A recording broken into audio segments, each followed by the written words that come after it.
ప్రభునామ స్తోత్రములు మీ అందరికీ నా హృదయపూర్వక వందనాలు చెల్లించున్నాను.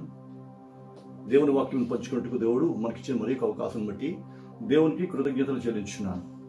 దేవుని సృష్టి అయిన మానవుల పట్ల దేవుడు ఒక ప్రణాళిక కలిగి ఉంటాడు. ఆ ప్రణాళికను బట్టి వారి పట్ల దేవుడు ఆయా సమయంలో కార్యం జరిగిస్తుంటాడు.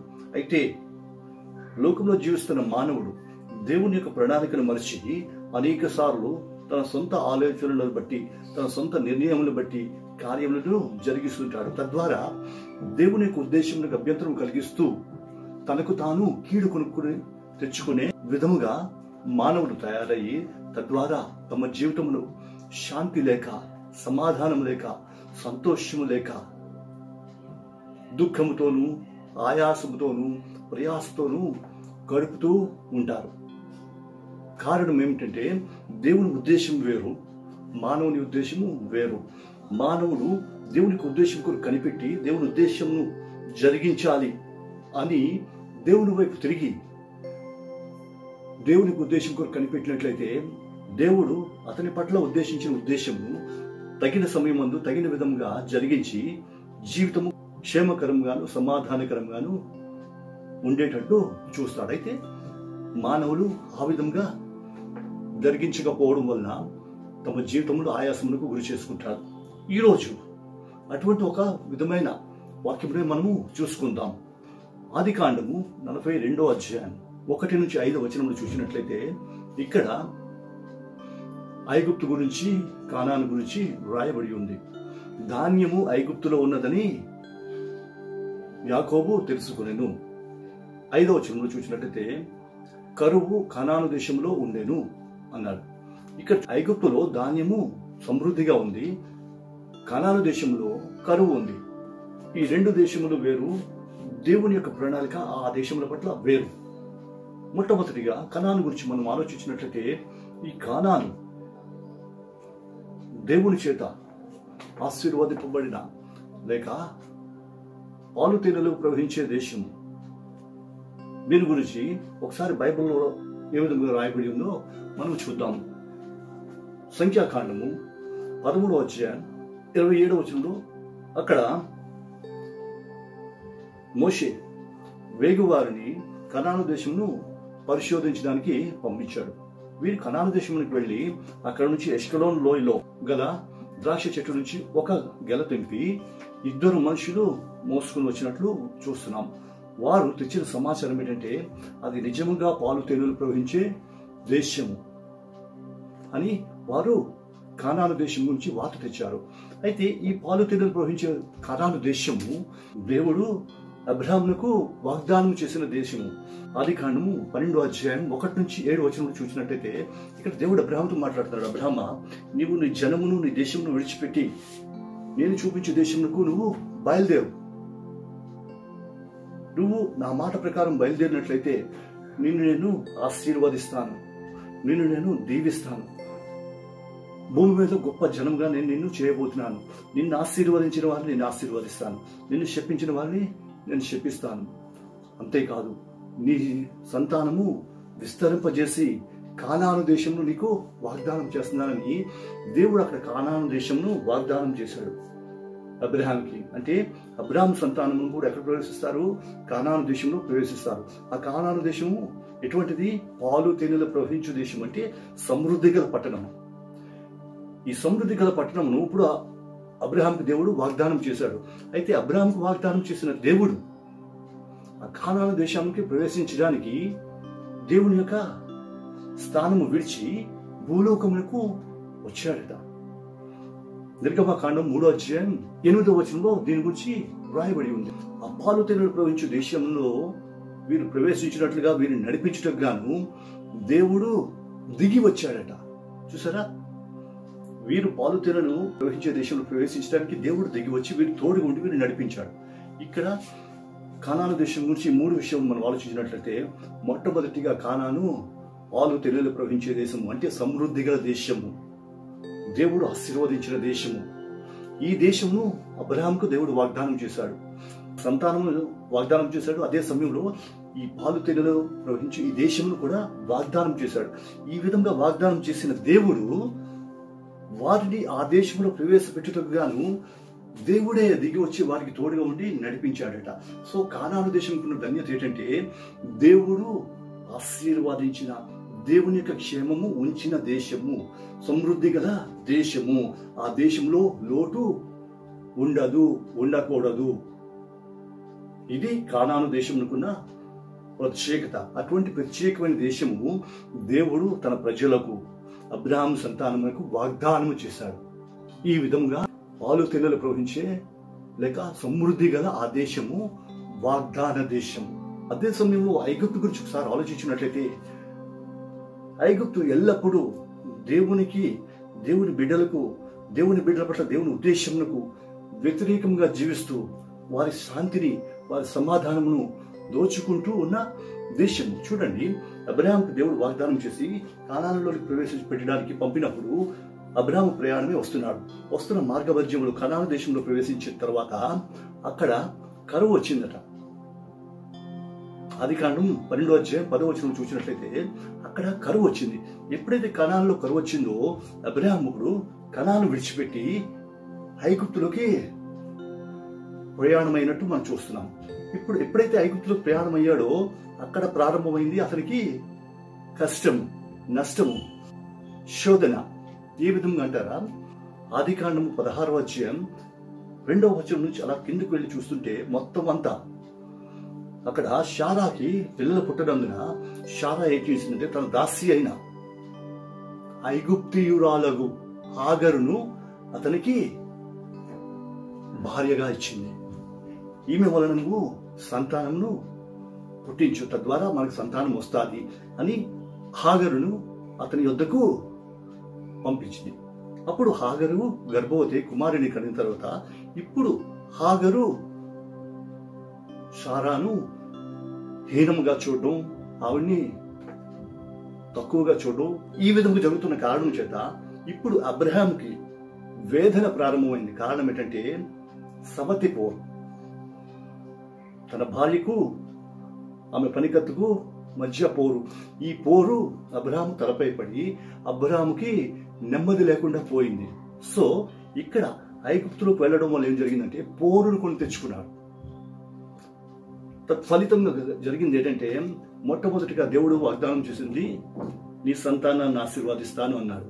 ఇప్పుడు ఆశీర్వాదింపబడిన సంతానం ఎక్కడికి వెళ్ళిపోయిందంటే దాసి సంతానంలోకి వెళ్ళిపోయింది. ప్రథమ సంతానము దాసి సంతానం అయిపోయింది. చూసారా, దేవుని యొక్క ఆశీర్వాదము తన ఇంటిలో ఉండవలసింది ఇప్పుడు ఎక్కడికి వెళ్ళిపోయిందంటే దాసి సంతానంలోనికి వెళ్ళిపోయింది. తద్వారా ప్రథమ సంతానముకున్న ఆ ఆధిక్యతను పోగొట్టుకున్నాడు. అంతేకాదు జీవితంలో నెమ్మదిని కోల్పోయాడు.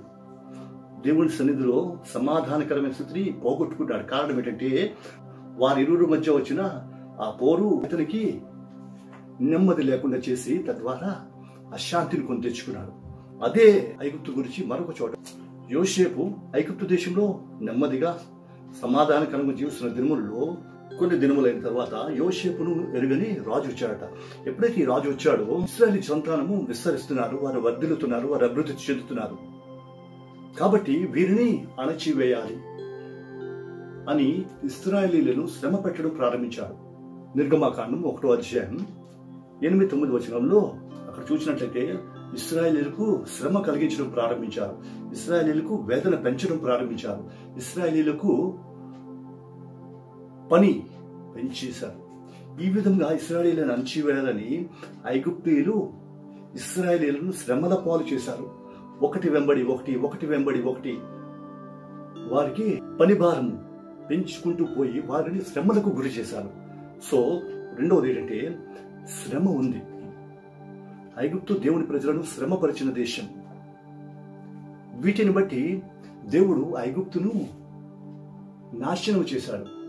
చూసారా, ఐగుప్తుని దేవుడు తెగుళ్లతో నాశనం చేసినట్లు మనము నిర్గమాకాండం 7వ అధ్యాయం నుంచి 12వ చూసినట్లయితే ఇక్కడ దేవుడు ఐగుప్తీయులను 10 రకములైన తెగుళ్లతో నాశనం చేశాడు. వారి పశువులను దేవుడు నాశనం చేశాడు. వారి పంటను దేవుడు నాశనం చేశాడు. వారి ఇళ్లను దేవుడు నాశనం చేశాడు. చివరికి వారి కుటుంబములను వారి సంతానమును దేవుడు నాశనం చేశాడు. అంటే దీనిని బట్టి ఐగుప్తు దేవుని యొక్క కోపమును చవిచూసిన దేశం, దేవుని యొక్క ఉగ్రత పాలైన దేశం. కాబట్టి ఇప్పుడు కానాను గురించి అలాగే ఐగుప్తు గురించి ఆలోచించినట్లయితే, కానాను దేవుడు ఏర్పరచుకొని, దేవుడు ఆశీర్వాదించి, దేవుడు సమృద్ధినిచ్చిన దేశం. అయితే ఐగుప్తు దేవుని చేత గద్దింపబడి దేవుని కోపమునకు, దేవుని యొక్క శిక్షకు గురి అయిపోయిన దేశం. అయితే ఇప్పుడు ఇక్కడ మనం చూసినట్లయితే దేవుడు శపించిన దేశంలో సమృద్ధి ఉంది. దేవుడు ఆశీర్వాదించి దేవుడు వాగ్దానం చేసిన ఈ దేశంలో కరువు ఉంది. కారణం ఏంటి మనము ఆలోచించాలి. యాక్చువల్గా కనాన్లో సమృద్ధి ఉండాలి, ఐగుప్తులో కరువు ఉండాలి. కానీ ఇక్కడ పరిస్థితి తారుమారైపోయింది. ఎందుకు అని ఒకసారి మనం తెలుసుకున్నట్లయితే, మొట్టమొదటిగా ఒకసారి మనము యోసేపు గురించి తెలుసుకుందాం. యోసేపు యాకోబుకి చివరి సంతానం. అప్పటికి యాకోబుకి 11వ వాడు. యోసేపుని తన అన్నదమ్ములు ద్వేషించారు. ఎందుకు ద్వేషించారంటే, అతడు వీరు చేస్తున్న అక్రమములను తన తండ్రికి తీసుకువెళ్తున్నాడని. రెండవదిగా కలలు కన్నారు. కలలను బట్టి కూడా ఇతను ద్వేషించి ఆదికాండం 37వ అధ్యాయంలో తిన అన్నదమ్ములే తినని ఇష్మాయిలుకు అమ్మివేశారు. సో ఈ విధంగా అమ్మివేయబడిన ఈ యోసేపు ఇష్మాయేలు చేత కొనిపోబడి ఐగుప్తులో చేరాడు. ఐగుప్తును తీసుకుని పోయిన ఇష్మాయేలీలు పోతీఫర్కి ఇతన్ని అమ్మేశారు. ఈ పోతీఫర్ ఇంటి నుంచి ఇతడు ఐగుప్తు రాజు ఫరో ఇంట్లో పనివాడిగా చేరాడు. ఈ పనివాడిగా చేరిన ఈ యోసేపుకి దేవుడు తోడుగా ఉన్నాడు. 39వ అధ్యాయం 2-3 వచనంలో చూసినట్లయితే, దేవుడు అతనికి తోడుగుండి అతను చేసిన సమస్త కార్యాలను సఫలపరిచాను అని ఉన్నది. చూసారా, యోసేపుకి దేవుడు తోడుగా ఉంది, అతడు చేసిన పనులన్నింటిలో అతనికి సఫలత దయచేశాడట. కాబట్టి ఇప్పుడు ఈ యోసేపు యొక్క విలువ ఫరో రాజు దృష్టిలో ఇంకనూ పెరిగిపోయింది. తరువాత 21-23 వరకు చూసినట్లయితే, దేవుడు యోసేపులకు తోడై ఉన్నందువలన చెరసాల అధిపతికి యోసేపు మీద కనికరం కలిగిందట. దాన్ని బట్టి ఇప్పుడు అధిపతి చెరసాలను యోసేపుకి అప్పగించాడు. ఎప్పుడైతే చెరసాలని యోసేపుకి అప్పగించాడో, దేవుడు అతనికి తోడై ఉన్న కారణం చేత చెరసాలలో విషయాలు కూడా అధిపతి విచారణ చేయడం మానేశాడట. కారణం ఏంటంటే, ఆ చెరసాలలో కూడా దేవుడు యోసేపునకు తోడై ఉండెను. తద్వారా జరిగింది ఏంటంటే, చెరసాలలో కూడా అతను చేయనిదంతయు సఫలము చేశాడట దేవుడు. గమనించారా? ఇప్పుడు యోసేపుకి దేవుడు తోడుగా ఉన్నాడు కాబట్టి అతడు ఐగుప్తులో, అతడు ఉన్న ప్రాంతం అంతటిలో అతడు చేయనిదంతయు సఫలము చేస్తున్నాడు దేవుడు. ఎందుకంటే ఇతడు దేవునికి ఇష్టడుగా జీవిస్తున్నాడు, దేవుని యొక్క ప్రేమను ఆకట్టుకున్నాడు, దేవుని యొక్క దృష్టిని ఆకర్షించాడు. తద్వారా దేవుడు అతనికి తోడుగా ఉండి అతడు చేస్తున్న పనులన్నిటిలో అతనికి సఫలత దయచేస్తున్నాడు. అందుకే మొదటి కీర్తనలో రాయబడి ఉంది కదా, యెహోవా ధర్మశాస్త్రమును ఆనందించుచు దివారాత్రము దానిని ధ్యానించేవాడు ధన్యుడు. అతడు నీటి కాలువల ఎవరైనా నాటబడినదై ఆకువాడక తన కాలం ముందు ఫలమిచ్చు చెట్టు వలె నుండును. అతడు చేయునదంతయు సఫలమగును అన్నాడు. చూసారా, ఏ మనిషి అయితే దేవుని మీద దృష్టి సారిస్తాడో మనిషికి దేవుడు ఎల్లప్పుడూ తోడుగా ఉంటాడట. అతడు చేయు సమస్త పనులను సఫలము చేస్తాడట. ఇక్కడ యోసేపు పరిస్థితి కూడా ఏంటంటే, అతడు చేసిన సమస్త పనులు సఫలం జరుగుతున్నాయి. ఇప్పుడు ఐగుప్తు కానాను గురించి మనం ఆలోచించినట్లయితే, ఈ యోసేపు కానానులో ఉండవలసిన వాడు, కానీ ఐగుప్తులోకి అమ్మివేయబడ్డాడు. తద్వారా యోసేపుకు తోడుగా ఉన్న దేవుడు యోసేపుతో పాటు కానాను నుంచి ఐగుప్తులోకి వచ్చేసాడు.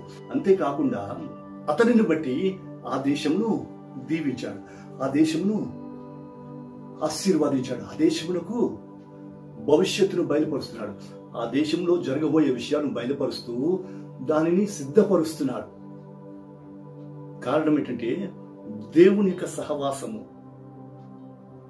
ఐగుప్తులో ఉంది, కానానులో దేవుని సహవాసము లేదు. దేవుడు వాగ్దానం చేసిన దేశమే, దేవుడు ఆశీర్వదించిన దేశమే, కానీ అక్కడ కరువు ఎందుకుందంటే, యోసేపు కానానులో ఉండవలసిన వాడు, కానీ యోసేపు అక్కడ లేని కారణం చేత అతనిని బట్టి దేవుడు కానాను విడిచి ఐగుప్తునకు వచ్చేసాడు. ఇతని కారణముగా ఐగుప్తు ఆశీర్వాదింపబడింది. ఐగుప్తులో సమృద్ధి ఉంది. ఇతడు లేకపోవడాన్ని బట్టి కానానులో కరువు వచ్చింది. ఇతడు కానాను నుంచి ఇక్కడికి రావడానికి కారణం ఎవరు? తన కుటుంబీకులే, తన అన్నదమ్ములే. వార్వలేనితనం. తద్వారా తమ మధ్య ఉన్న దేవుణ్ణి, తమ మధ్య ఉన్న దేవునికి సహవాసాన్ని, తమ మధ్య ఉన్న దేవునికి దీవెనను వారు అమ్మి వేసుకున్నారు. ఈ అమ్మి వేసుకున్న దాన్ని బట్టి దేవుని యొక్క సహవాసము ఇతనితో పాటు ఐగుప్తులోనికి పోయి, ఐగుప్తులో అప్పుడు ఆశీర్వాదం కనిపిస్తుంది, ఐగుప్తులో అప్పుడు దేవుని యొక్క సహవాసం కనిపిస్తుంది, ఐగుప్తులో దేవుని యొక్క దీవెన కనిపిస్తుంది, ఐగుప్తులో దేవుని యొక్క ఆశీర్వాదం కనిపిస్తుంది. ఇప్పుడు ఐగుప్తు ప్రపంచమంతటికి ధాన్యమును సప్లై చేస్తుందట. ప్రపంచమంతటికి అవసరమైన ధాన్యమును ఐగుప్తు నుంచి ఇవ్వగలుగుతున్నారు. కారణం ఏంటంటే అక్కడ యోసేపు ఉన్నాడు. ఈ యోసేపుని బట్టి దేవుడు అక్కడ ఉన్నాడు. ఇక్కడ గమనించవలసిన విషయం ఏంటంటే దేవుడు ఆశీర్వదించిన వ్యక్తి ఎక్కడ ఉంటే అక్కడ దేవుని యొక్క దీవెన ఉంటుంది. ఎక్కడ ఉంటే అక్కడ దేవుని యొక్క సహవాసం ఉంటుంది. ఎక్కడ ఉంటే అక్కడ దేవుని యొక్క కాపుదల ఉంటుంది. ఎక్కడ ఉంటే అక్కడ దేవుని యొక్క నడిపింపు ఉంటుంది. కాబట్టి మొదట మనం చెప్పుకున్నాం కదా, దేవుని యొక్క ఉద్దేశం వేరు, దేవుని యొక్క ఆలోచన వేరు, దేవుని యొక్క తలంపులు మన పట్ల వేరు. అయితే మన సొంత ఆలోచనలు, సొంత నిర్ణయములను బట్టి అనేక సార్లు దేవుని యొక్క సన్నిధిని, దేవుని యొక్క సహవాసం మనము కోల్పోతున్నాం. చూసారా, ఇక్కడ అన్నదమ్ములే తమ సహోదరుని అమ్ముకున్నారు. తద్వారా దేవుని యొక్క సహవాసాన్ని పోగొట్టుకున్నారు. ఆ కారణము చేత సమృద్ధిగా తమ దేశంలో ఆశీర్వాదం, దేవుని ఆశీర్వాదం పొందిన తమ దేశంలోనికి కరువు వచ్చింది. ఈ ఆశీర్వాదింపబడ లేక దేవునికి సహవాసం కలిగిన ఈ వ్యక్తి చేరుటను బట్టి దేవుని కోపమును చవిచూసిన దేశంలో సమృద్ధి ఉంది. గమనించండి ప్రియులారా, ఇక్కడ ఆలోచించవలసిన వ్యక్తి యోసేపు. ఇక్కడ కరువుకి, అక్కడ సమృద్ధికి కారణము యోసేపు. యోసేపును సొంత అన్నదమ్ములు అమ్మేశారు. ఆ కారణం చేత దేవుని యొక్క సహవాసము, దేవుని యొక్క దీవెన వీరిలో నుంచి తొలగిపోయి ఐగుప్తులోనికి వెళ్ళిపోయింది. ఇప్పుడు ఐగుప్తీయులు సమృద్ధిని అనుభవిస్తున్నారు, కానానీయులు వారి చెంత చేరారు. అంటే ఐగుప్తీయులు ఇచ్చే స్థానంలోకి ఎదిగిపోయారు, కానానీయులు పుచ్చుకున్న స్థానంలోనికి దిగజారిపోయారు.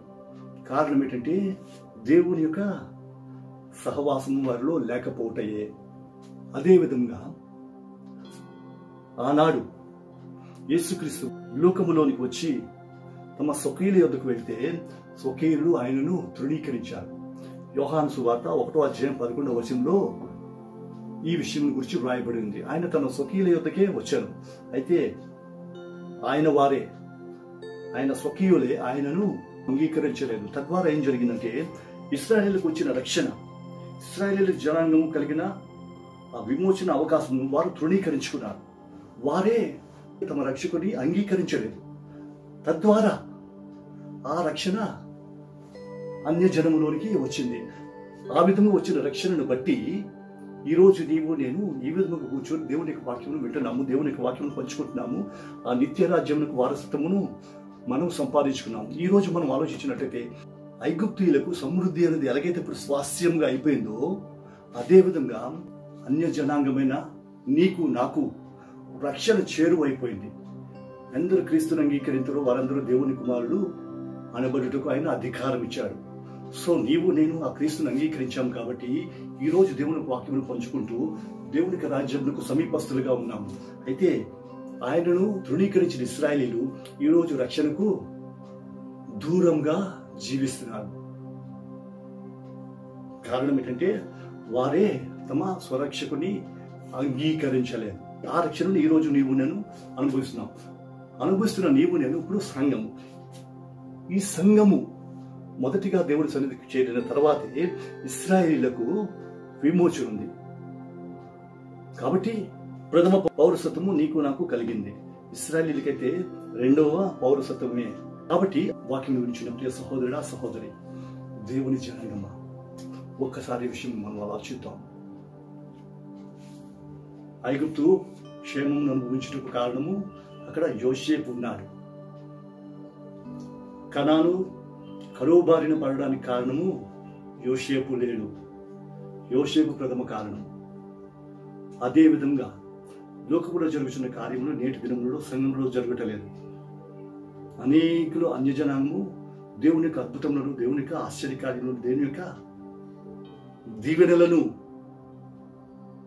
దేవుని యొక్క స్వస్థతలను అనుభవిస్తున్నారు. కానీ దేవుని ప్రజలైన వారు, దేవుని సంఘము ఇటువంటి మేలులు, దీవెనలు అనుభవించలేకపోతుంది. కారణము సంఘమునకు మూలమైన క్రీస్తు సంఘంలో లేడు. సంఘంలో సమాజం ఉంటుంది, కానీ సంఘంలో ఉండవలసిన దేవుడు మాత్రం వెలుపల ఉన్నాడు. అందుకే లవోదియ సంఘంతో దేవుడు మాట్లాడుతున్నప్పుడు అన్నాడు, ఇదిగో నేను తలుపు నొద్దుండి తట్టుచున్నాను, ఎవడైనాను నా స్వరము విని తలుపు తీసిన యెడల నేను లోపలికి వచ్చి నేను వానితోనూ వాడు నాతోనూ భోజనము చేతురు అని చెప్తున్నాడు. ప్రియ సంఘమా, ఒకసారి ఆలోచించండి. నేటి దినములలో సంఘముల యొక్క పరిస్థితి ఈ విధంగా ఉంది. అదే విధంగా మన వ్యక్తిగత జీవితమును, లేకపోతే మన కుటుంబ జీవితంలోకి వచ్చినట్టయితే దేవుని ఎరిగి ఉన్నాము, దేవుని కలిగి ఉన్నాము, దేవుని ప్రార్థిస్తున్నాము, లేక దేవునికి వాక్యం ధ్యానిస్తున్నాము అని చెప్పుకుంటున్నామే కానీ మన హృదయంలో దేవునికి స్థానము లేకుండా పోతుంది. అందువల్లే అనేకులు నెమ్మది లేక, సమాధానం లేక, క్షేమము లేక, ఆరోగ్యం లేక భయంకరమైన పరిస్థితులను ఎదుర్కొంటున్నారు. దేవుని కలిగి ఉన్నాము కానీ మాకు నెమ్మది లేదు అంటున్నారు. కారణం ఏంటంటే దేవుని కలిగి ఉన్నామని పేరైతే ఉంది కానీ దేవునికి వారి హృదయంలో స్థానము లేదు, దేవునికి వారి కుటుంబంలో స్థానము లేదు. దేవుణ్ణి వెలుపల ఉంచి దేవుని పేరు చెప్పుకొని జీవిస్తున్నాము కనుకనే అటువంటి కష్టములు వస్తున్నాయి. ఆ విధంగా దూరంగా పెట్టిన దేవుని ఎరుగని బిడ్డలు నీ యొక్క నా యొక్క సాక్ష్యమును బట్టి అతని యందు విశ్వాసం ఉంచి తమ అవసరతల కొరకు దేవుని యొద్ద ప్రార్థించి వారికి కలిగిన విశ్వాసమును బట్టి దేవుని యొక్క మేలులు, దేవుని యొక్క దీవెనలు, దేవుని యొక్క స్వస్థతలు అనుభవిస్తున్నారు. కానీ మనకి క్షేమం కలగడం లేదు. ఇది యోచించకుండా అనేక సార్లు దేవుని ఎదుకు వచ్చినందువల్ల కష్టంలో వచ్చినాయి. దేవుడు నన్ను విడిచిపెట్టేశాడు, దేవుడు నాకు సహాయం చేయటం లేదు అని మనము అనుకుంటున్నాము. కానీ దేవుడిది తప్పు కాదు, మనమే దేవునికి స్థానం ఇవ్వటం లేదు. కనుకనే నెమ్మది లేక, సమాధానం లేక, క్షేమము లేక, ఆరోగ్యం లేక భయంకరమైన పరిస్థితులను ఎదుర్కొంటున్నారు. ఈ సంగమా, ఈరోజు నీ యొక్క హృదయం అనే తలుపును తడుతున్నాడు దేవుడు. ఇదిగో నేను వెలుపల నుండి తట్టుచున్నాను, వారం తీ, నేను నీలో ప్రవేశిస్తాను. నీవు పోగొట్టుకున్న సంతోషం నేను మరలా నీకు ఇస్తాను, నీవు పోగొట్టుకున్న క్షేమం మరలా నీకు ఇస్తాను, నీవు పోగొట్టుకున్న ఆరోగ్యం మరలా నీకు ఇస్తాను, నీవు పోగొట్టుకున్న సమాధానం మరలా నీకు నేను దయచేయటకు సిద్ధముగా ఉన్నాను అంటున్నాడు. దేవుని కొరకు నీ తలుపు తీయగలవా? దేవుని కొరకు నీ హృదయం అనే తలుపును తెరవగలవా? దేవునికి నీలో పూర్వపు స్థానమును మరలా ఇవ్వగలవా? అట్టి విధంగా ఇవ్వగలిగిన వాడవైతే ధన్యుడవే. మరలా దేవుని యొక్క సహవాసం నీకుంటుంది, మరలా దేవుని యొక్క సన్నిధి నీలో ఉంటుంది, మరలా దేవుని యొక్క క్షేమము, సమాధానం, స్వస్థత, సంపూర్ణమైన కాపుదల నీకుంటుంది. నీ జీవితం క్షేమకరంగా ఉంటుంది. అటువంటి ధన్యకరమైన జీవితమును దేవుడు మనందరికీ దయచేయను గాక. ప్రార్థన చేసుకుందాం. స్తోత్రం తండ్రి, పరిశుద్ధుడా నీకు వందనములు. ఈ దినబంధు మరొకసారి మాతో నీకు వాక్యం ద్వారా మాట్లాడిన విధానం బట్టి వందనం తండ్రి. అవును నాయన, నీవు దీవించిన దేశమైన కనానులో కరువు, నీ ఉగ్రతను చవి చూసిన ఐగుప్తులో సమృద్ధి, దీనికి కారణము నీ సన్నిధి, నీ సహవాసము అని నువ్వు చూపించిన దాన్ని బట్టి నీకు వందనములు. అట్టి విధమైన పరిస్థితులను చూచుచున్న మేము మా యొక్క జీవితంలో సరి చేసుకోవచ్చు. మా జీవితంలో, మా వ్యక్తిగత జీవితంలో, మా కుటుంబంలో, మా సంఘములలో నీ యొక్క స్థానమును నీకు ఇచ్చి నీవిచ్చిన దీవెనను, నీవిచ్చిన క్షేమమును, నీవిచ్చిన సమాధానము, నీ సంతోషమును మేము మా జీవితంలో, మా సంఘంలో, మా కుటుంబంలో అనుభవించినట్లు మాకు నిత్యము సహాయం చేయండి, తోడుగుండండి. నీ సన్నిధిని నిర్లక్ష్యం చేసే బలహీనమైన అక్రమమైన తలంపులు, ఆలోచనలు మాకు తొలగించి నిత్యము తోడుగుంచి మీ సన్నిధిలో మమ్మను నడిపించి మహిమను పొందండి. వాక్యం వినిచిన ప్రతి ఒక్కరి హృదయంలో నీకు వాక్యం ఫలింపజేసి మీరే మహిమను పొందవలసిందిగా నజరేయుడైన యేసు నామమును అతి మిక్కిలి వినయంతో వేడుకొంచున్నాము తండ్రి. ఆమేన్.